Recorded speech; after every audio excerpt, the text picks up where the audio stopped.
नमस्कार दोस्तों, बात है 10 अप्रैल 1912 की। इंग्लैंड के साउथहैम्पटन बंदरगाह पर एक ऐसा जहाज खड़ा था जिसे दुनिया सपनों का जहाज कह रही थी, RMS टाइटैनिक।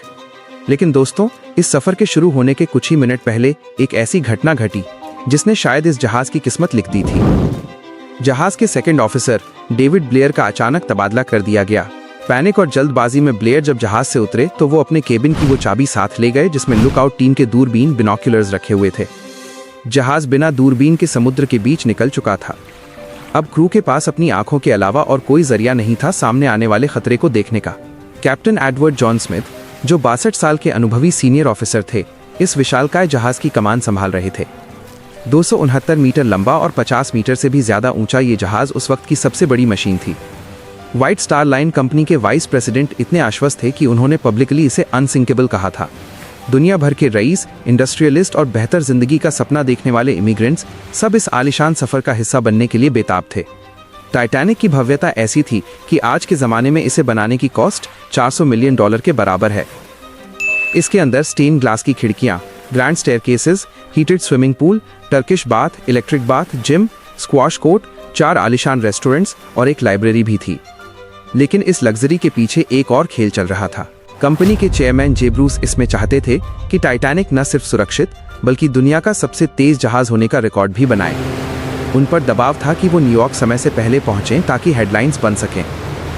इसी वर्ल्ड रिकॉर्ड के चक्कर में जहाज की रफ्तार को 40 किलोमीटर घंटा 21.5 नॉट्स पर लगातार मेंटेन रखा गया, जो कि खतरनाक इलाकों के लिए बहुत ज़्यादा थी।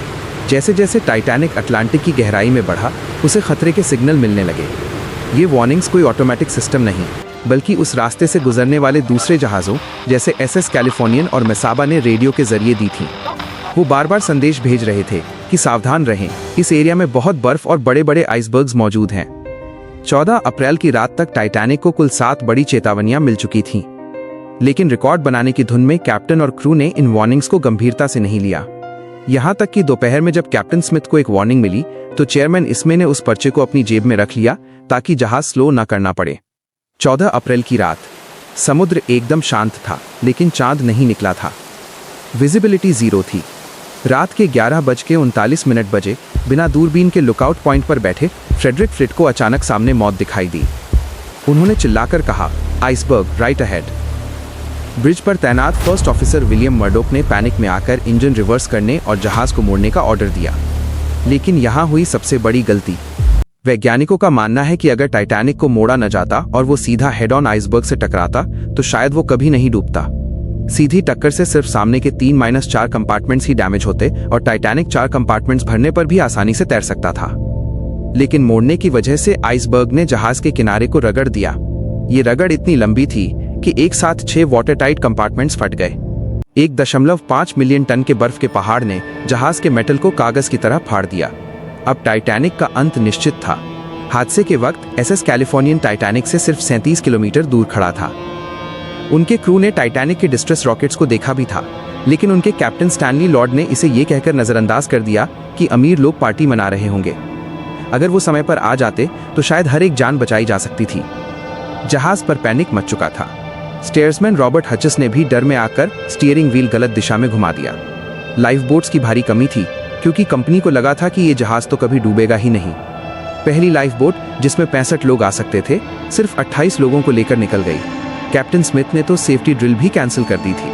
रात के करीब 2:20 बजे टाइटैनिक 2 टुकड़ों में टूट गया और 1500 लोगों के साथ समुद्र की गोद में समा गया। जो लोग पानी में गिरे वो -2 डिग्री के तापमान में कुछ ही मिनटों में मारे गए। कैप्टन स्मिथ अपनी व्हील पर डटे रहे और जहाज के साथ ही डूब गए। 1985 में रॉबर्ट बैलार्ड ने 3.8 किलोमीटर नीचे इसके मलबे को खोजा। आज 110 साल बाद भी टाइटैनिक हमें याद दिलाता है कि जब इंसान रिकॉर्ड्स और अहंकार को सुरक्षा से ऊपर रखता है तो कुदरत उसे अपनी असली ताकत जरूर दिखाती है। उम्मीद है दोस्तों आपको ये जानकारी पसंद आई होगी। ऐसी ही विस्तृत डॉक्यूमेंट्रीज के लिए DN वाइब्स को सब्सक्राइब करें।